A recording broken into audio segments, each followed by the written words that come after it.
ಮೋದಿ ಸರ್ಕಾರದಿಂದ ಆಟೋ ಚಾಲಕರಿಗೆ ಸಿಹಿ ಸುದ್ದಿ. ಎಲ್ಪಿಜಿ ದರ ಒಂದೇ ಬಾರಿಗೆ 10 ರೂಪಾಯಿ ಇಳಿಕೆಯನ್ನ ಕಂಡಿದೆ. ಈಗಾಗಲೇ ಆಟೋ ಚಾಲಕರು ಕೂಡ ಕಂಗಾಲಾಗಿದ್ರು. ಬೆಲೆ ಏರಿಕೆಯಿಂದಾಗಿ ಎಲ್ಪಿಜಿ ದರ, ಸಿಎನ್ಜಿ ದರ ಹೆಚ್ಚಾಗಿರೋದ್ರಿಂದ ಮೋದಿ ಸರ್ಕಾರದಿಂದ ಆಟೋ ಚಾಲಕರಿಗೆ ಸಿಹಿ ಸುದ್ದಿ ಸಿಕ್ಕಿದೆ.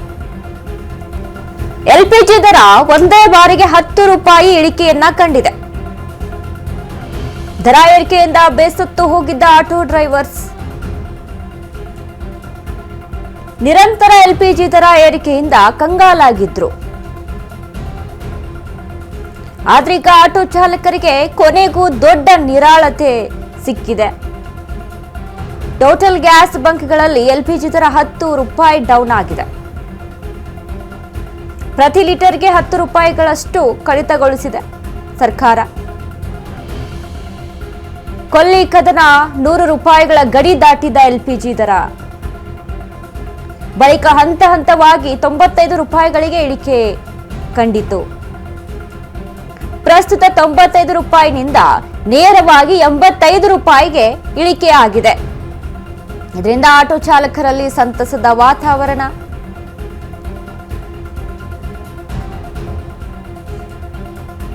ಮೋದಿ ಸರ್ಕಾರದಿಂದ ಆಟೋ ಚಾಲಕರಿಗೆ ಸಿಕ್ಕಂತ ಸಿಹಿ ಸುದ್ದಿ ಇದು. ಈಗಾಗಲೇ ಇಷ್ಟರ ಮಟ್ಟಿಗೆ ದರ ಹೆಚ್ಚಾಗ್ಬಿಟ್ರೆ ನಾವು ಹೇಗಪ್ಪ ಜೀವನ ನಡೆಸೋದು? ದುಡಿದಿರುವಂತ ದುಡ್ಡನ್ನೆಲ್ಲ ಬರೀ ಎಲ್ಪಿಜಿಗೆ, ಸಿಎನ್ಜಿಗೆ, ಪೆಟ್ರೋಲ್ಗೆ ಇದಕ್ಕೆ ಹಾಕೋದಾಗುತ್ತೆ. ಸಂಸಾರ ಹೇಗೆ ನಡೆಸೋದು ಅಂತ ಆಟೋ ಡ್ರೈವರ್ಸ್ಗಳು ಚಿಂತೆ ಮಾಡ್ತಾ ಇದ್ರು. ಇದೀಗ ಕೊನೆಗೂ ಒಂದು ಗುಡ್ ನ್ಯೂಸ್ ಸಿಕ್ಕಿರುವಂಥದ್ದು. ಎಲ್ಪಿಜಿ ಗ್ಯಾಸ್ ಹಳೆಯ ದರ 95 ರೂಪಾಯಿ, ಈಗ 85 ರೂಪಾಯಿ. 100 ಗಡಿ ದಾಟಿತ್ತು, 100ರವರೆಗೆ ಇತ್ತು. ಅದಾದ್ಮೇಲೆ ಒಂದು ಕೊಂಚ ಮಟ್ಟಿಗೆ ಯುದ್ಧ ಸ್ಟಾಪ್ ಆದ್ಮೇಲೆ ನಿಂತ ಮೇಲೆ 5 ರೂಪಾಯಿ ದರ ಇಳಿಕೆ ಆಗುತ್ತೆ. ಅದಾದ ನಂತರ ಇದೀಗ 10 ರೂಪಾಯಿ ದರ ಇಳಿಕೆ ಆಗಿರುವಂಥದ್ದು. ಈ ಬಗ್ಗೆ ನಮ್ಮ ಪ್ರತಿನಿಧಿ ಲಕ್ಷ್ಮಿ ಚಿಟ್ಚಾಟನ ನಡೆಸಿದ್ದಾರೆ, ನೋಡ್ಕೊಂಬರೋಣ.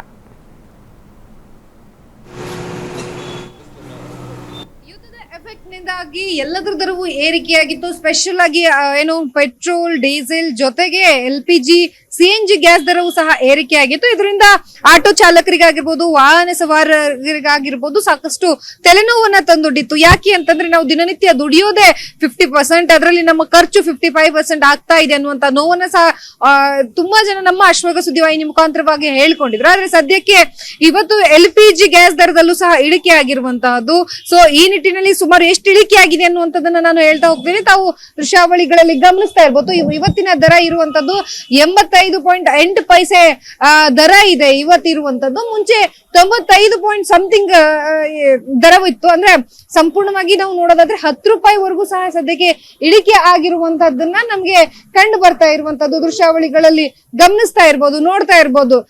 ಇಲ್ಲಿ ತಾವು ಗಮನಿಸಬಹುದು, ಮುಂಚೆ 95 ಇತ್ತು, ಈಗ 85.8 ಪೈಸೆ ಇರುವಂತದ್ದು. ಅಂದ್ರೆ ಸಂಪೂರ್ಣವಾಗಿ 10 ರೂಪಾಯಿವರೆಗೂ ಸಹ ದರ ಇಳಿಕೆ ಆಗಿರೋದ್ರಿಂದಾಗಿ ನಮಗೆ ಸಂತಸ ಆಗ್ತಾ ಇದೆ ಅನ್ನುವಂಥದ್ದನ್ನ ಈಗ ಆಲ್ರೆಡಿ ಆಟೋ ಚಾಲಕರು ಹೇಳಿರುವಂತ. ಅದರಲ್ಲೂ ಸಹ ತಾವು ದೃಶ್ಯಾವಳಿಗಳಲ್ಲಿ ಗಮನಿಸ್ತಾ ಇರ್ಬೋದು, ತಾವು ನೋಡ್ತಾ ಇರ್ಬೋದು. ಬೆಳಿಗ್ಗೆಯಿಂದಲೂ ಸಹ ಏನು ಬಂಕ್ಗಳಿಗೆ ಬಂದು ಗ್ಯಾಸ್ ಅನ್ನ ಹಾಕಿಸ್ಕೊಳ್ಳೋದಕ್ಕೆ ಮುಂದಾಗ್ತಾ ಇರುವಂತಹದ್ದು. ಅಂದ್ರೆ 19 ಕೆಜಿಯ ಗ್ಯಾಸ್ ಅಲ್ಲಿ ನಾವು ಗಮನಿಸ್ತಾ ಹೋದ್ರೆ ಅಂದ್ರೆ 183 ರೂಪಾಯಿ 50 ಪೈಸೆವರೆಗೂ ಸಹ ಇಳಿಕೆಯನ್ನ ಕಂಡಿರುವಂತದ್ದು. ಹಾಗಾಗಿ ಆಟೋ ಚಾಲಕರಿಗೆ ಒಂದ್ ರೀತಿಯಲ್ಲಿ ಸಂತಸ ಆಗ್ತಾ ಇದೆ. ಎಸ್, ನಾನು ಆಟೋ ಚಾಲಕರಿಗೆ ಕೇಳ್ತಾ ಹೋಗ್ತೀನಿ, ಅಣ್ಣ ಇವತ್ತು ಒಂದು 10 ರೂಪಾಯಿವರೆಗೂ ಸಹ ದರ ಇಳಿಕೆ ಆಗಿದೆ, ತಾವ್ ಏನ್ ಹೇಳ್ತೀರಾ? 1 ಲೀಟರ್ ನಾವು ಜಾಸ್ತಿ ಹಾಕಿಸ್ಕೋಬಹುದು ಮೇಡಮ್, ಅಷ್ಟು ಒಳ್ಳೇದಾಯ್ತಾ ಇದೆ, ಪರವಾಗಿಲ್ಲ. ಇದೇ ತರ ಕಡಿಮೆ ಆದ್ರೆ ಇನ್ನ ತುಂಬಾ ಒಳ್ಳೇದಾಯ್ತದೆ. ಈಗ ಮುಂಚೆ ಕಂಪೇರ್ ಮಾಡಿದ್ರೆ ಈಗ ಸದ್ಯಕ್ಕೆ ನಿಮಗೆ ಈಗ 1 ಲೀಟರ್ ನಾವು ಜಾಸ್ತಿ ಹಾಕೊಂತ ಇದೀವಿ. ಇಷ್ಟ ದಿವಸ 1 ಡಬಲ್ ಹಾಕಿಸ್ಕೊಂತ ಇದೀವಿ. ಇವಾಗ 20% ಕಡಿಮೆ ಬಂದಿದೆ. ಇನ್ನ ಸ್ವಲ್ಪ ಕಡಿಮೆ ಆದ್ರೆ ಚೆನ್ನಾಗಿರುತ್ತೆ ಮೇಡಮ್. ಇನ್ನ ಆಗ್ಲೇಬೇಕು ಮೇಡಮ್, ಆಗಿಲ್ಲ ಅಂದ್ರೆ ಉದ್ದಾರ ಆಗುತ್ತೆ. ಅದು 60 ಬಂದ್ಬಿಡ್ಬೇಕು ಮೇಡಮ್.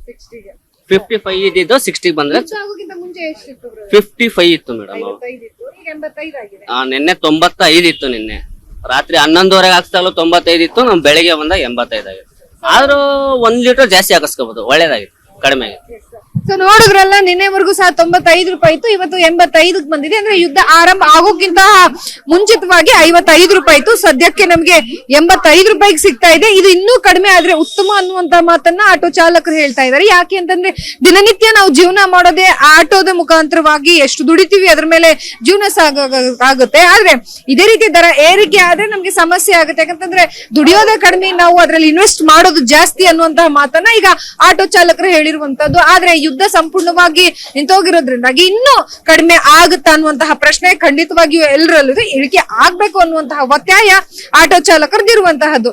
ಕ್ಯಾಮ್ರಾ ಪರ್ಸನ್ ಗುರುರಾಜ್ ಜೊತೆ ಲಕ್ಷ್ಮಿ ಬಾಗಲಕೋಟಿ, ಯಶ್ವಗ ನ್ಯೂಸ್, ಬೆಂಗಳೂರು.